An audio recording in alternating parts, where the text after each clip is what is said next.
Okay. Hey, how you doing, everybody? Welcome to Cooking with Randy today. Today we're going to make fluffy buttermilk biscuits. They're the best. I've, made biscuits in the past, but they never turned out. I've been working with it, but it's all going to work out. So here we go. Let's get started. First thing, you're going to need self-rising flour. Always remember, so you can't use white flour. If you do, it ain't going to turn out. You're going to have to use self-rising flour. Baking soda or baking powder. You can use both, but I use baking powder. And then you're going to need 1 teaspoon, but I do 1.5 teaspoon of baking powder and then 1 teaspoon of salt. It's on how you want it to taste, but when you do that, you're going to want to add some sugar to it too, to get some sweetness to it. So let's get started.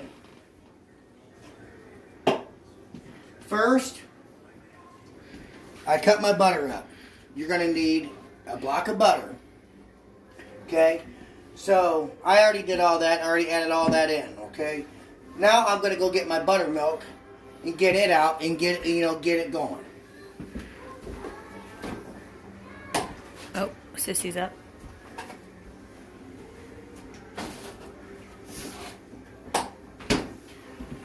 What you want to buy the Anderson Erickson's curdled buttermilk. It's the best.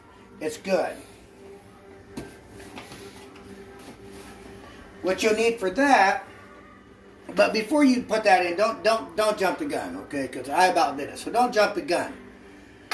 So here we go. I got to add my salt. 1 tablespoon of salt. That's a teaspoon, honey.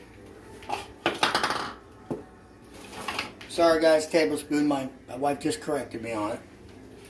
You don't need that no more. Throw that in the sink. Okay? Now what you do is, it depends on how sweet you want your biscuits. If you want them sweet, you can use them. You can do a little bit more sugar if you want. But my biscuits, the way I make them, they turn out just perfect. You can freeze them after you cook them. You can freeze them before you cook them. Put them in the freezer. Then next morning you get up, pop them in the oven. You're good to go. There's your breakfast, people. So this is what I'm going to do. I'm going to add a 1/2 cup of sugar to this because I doubled on my mixture this time.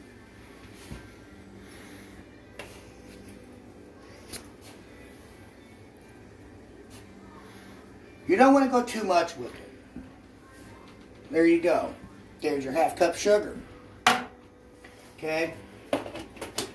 And you know I messed up, guys. I really did. Because I needed this spoon.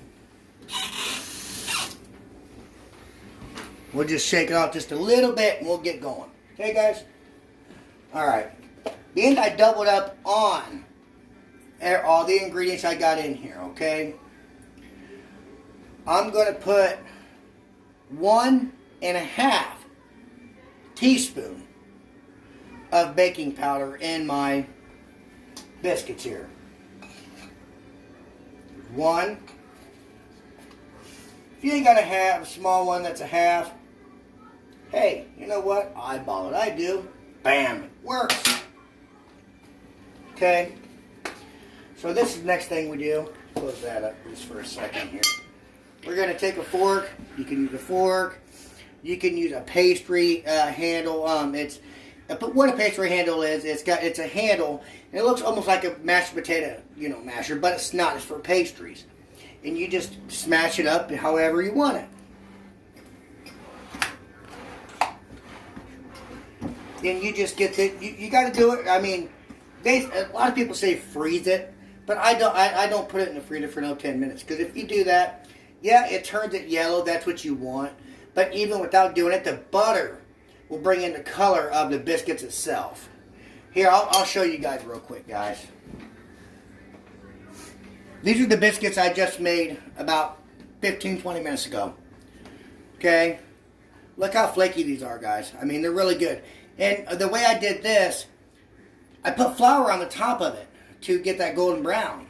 You ain't got to put butter. You ain't got to put nothing. Just sprinkle you some flour on the top, and then, that it turns it golden brown. Because what that flour does, it helps bring out the goldenness in the flour. Okay? Look at that, guys. Look how that looks. Look at that. That is just perfect. That is a perfect biscuit. You know, it's just perfect, guys. It's really good. Just ask my wife. She had a couple of them last night when I made them. But anyways, we're going to keep mixing this up until I get to where I want it. The big chunks, take your hands, smash it all up. Because if you don't smash it up, yeah, you want it in the biscuit. You're going to taste it throughout the biscuit. But you don't want to be biting into clumps of flour. It's not, you know, because you never know. Dry flour, not a good deal. Not a good deal. But just keep doing this. Smash it around, you know, play with it, you know, like you used to play with Play-Doh when you were a kid, right? Well, let's at least hope some of you people out there remember Play-Doh when you were a child. I had a cousin that used to try eating Play-Doh. It was crazy. Crazy. But, you know, when I do videos, I try to I make fun. I make fun of what I'm doing. And it's fun because it brings back the childhood memories of you making either homemade Play-Doh with your mom, your dad, your sister, your brothers. It's fun. So, I mean, and if you ever, you know, I'm going to keep making, you know, videos like this. The daughter, she wanted barbecue smokies tonight, and so did the wife. So, we already got them in the crock pot and going. So, but, all right. Now, let's get a close-up on this video, huh? Look at that. That's how you want it to look, guys. You don't want it to be too chunky or anything like that, okay? A lot of people say, you know, put it through a sifter. No, you don't need a darn old sifter. Nah. A fork, a pastry deal will work. You know, a whisk, it'll work. You know, you don't need a pastry pusher. You don't. Because I just did it with a fork. And look, guys. It's great. Now, before I put my buttermilk in here, I put a well in here. You got to have a well in there to put your buttermilk. You don't want to just dump it right on top because it will clump up. And when it does, it's going to play heck to get out of there. So, okay. But first, preheat your, depending what you know, how your oven is. If your oven's gas, set it at about 350 or 375. If it's electric, set it about 450, 475. I set mine about 475. That's where I set it at.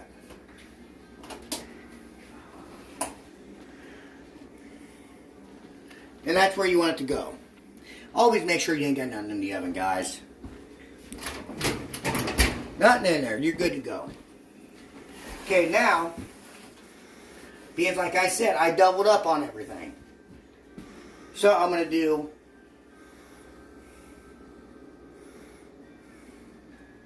one,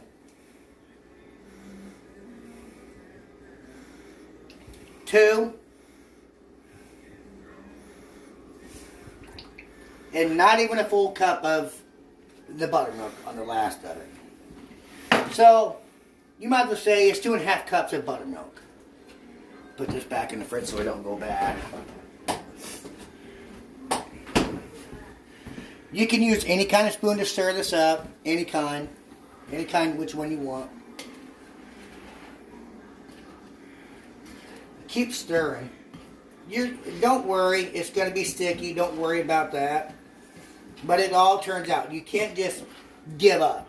Don't ever give up. You give up, that's showing everybody you're not going to be able to do it. So don't give up. Never give up on anything. Okay?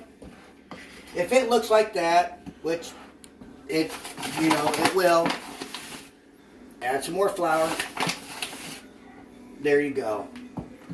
Smash it in there. Keep stirring, stirring, stirring.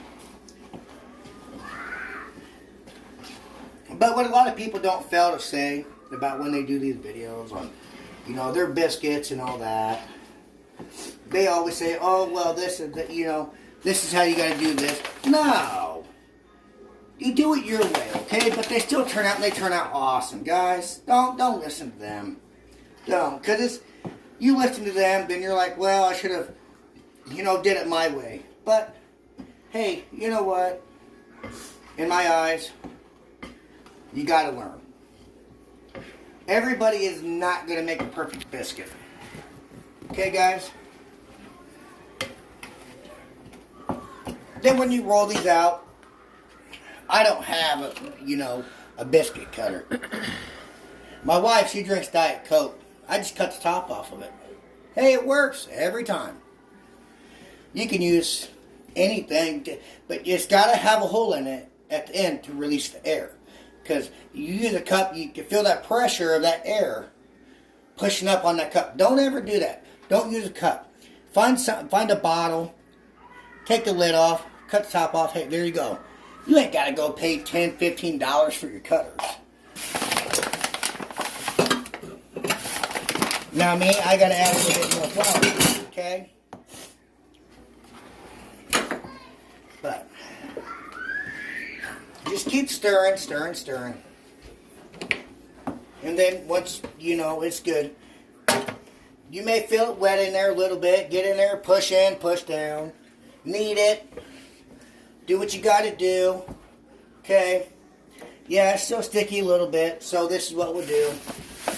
We'll add more in here. Knead the flour in. Because it's going to turn out in the end, guys. Don't worry. It's going to turn out. Okay? So, next, what you do is put a little bit of flour down. Just like that. Okay, guys? Spread it out. You get a little bit on the floor. Oh, well. Hey, it happens, right? You take and you knead that flour through the whole darned old thing here. Okay? See, when I was a kid, my mom used to do a lot of baking. Point that up towards here, honey. But my mom used to do a lot of baking. And I tell you, she was the best woman that could make any, especially her peanut butter cookies. Now, I'll make those for you guys sometime. The peanut butter cookies. But what you do is you need that flour in. Let me get my oven mitt out of the way, because that ain't good to have that in the way. Thank you. Mm-hmm. But you just, you need it in. You do good. Flour shoots back at you. Oh, well. Right? Okay. Washer and dryer, huh? So this is what we do. Keep kneading it in. You can use a rolling pin. I do sometimes. Well, all the time. Don't let me lie, guys. Okay. Get this out of your way. Grab your rolling pin here. Grab your excess flour right here. Put it on top of that. Okay, guys? I made a double batch of these. Like I said, and it gets on the floor, hey, it cleans up. Fold it over, and you do this about 6 times. You got to keep count. Okay, guys. Go this way. But always remember, never roll your layers too thin. Because you end up rolling your layers too thin, you ain't going to have your layers that you want. See how that's sticking there just a little bit, guys? Boom. There you go. Thank God for flour, right, people? Okay. That was number 3. This is number 4. Bring your flour this way. I just tore my dough, but that's okay. It'll roll back. Pat it out. What you do is, and then you roll out. If it does that, just tear that off. Hey, you can make another biscuit out of that. Okay? Then you just flip it back over. Grab this, roll it here, so that way that'll stay. Okay? Then with that, like that, you just take and you boom like that. Okay, guys? That was number 5, by the way. Keep rolling out. Turn it.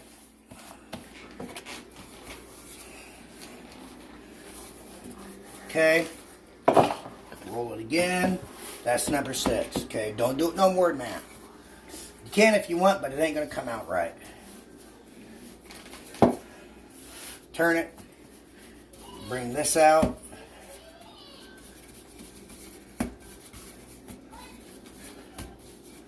Batter's awake. You take this. Put a little bit of flour there. Kind of stir it around. Okay, guys.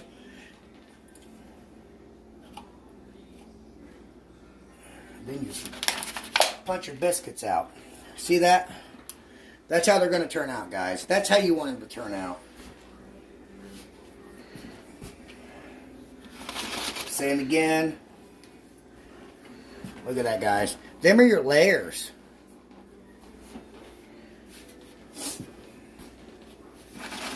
It's cheaper to make them at home than go buy them at the store already pre-made. And it really is. For a bag of this self-rising flour, it's about $1.25 or so, maybe less.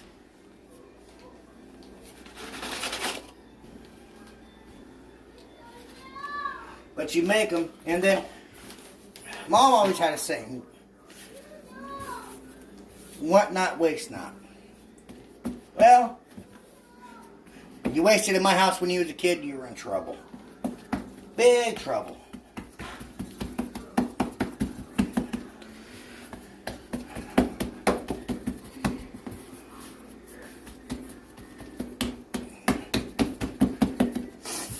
Okay, I'm trying to make this quick because my wife's got to go to work today, and I don't have the high fancy schmancy equipment that everybody else has.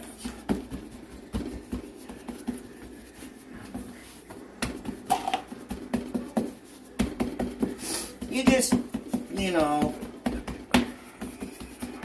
however thickness you want your biscuits to be. You can make them as thick as you want.